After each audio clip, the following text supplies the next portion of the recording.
வாழ வைத்தவரே. புலிகரை நோக்கி புறப்படுவோம், நம் கருப்பனின் அருளை தினம் பெறுவோம். புலிகரை நோக்கி புறப்படுவோம், நம் கருப்பனின் அருளை தினம் பெறுவோம்.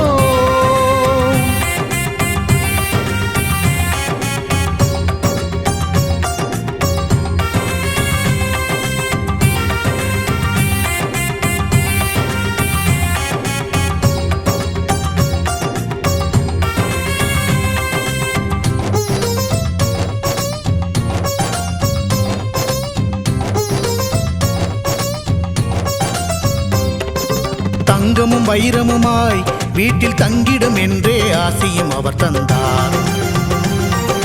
உன்னுடன் நான் இருப்பேன் என காட்சியை தந்து வரமும் எனக்களித்தார். புதுவித வாழ்க்கையை அள்ளித் தந்து புறப்படு என்னுடன் என்று சொன்னார். பரம்பொருள் யார் என உணர வைத்து என் பரம்பரையை அவர் காத்து நின்றார். எந்த திசையிலும் வாழ்பவர்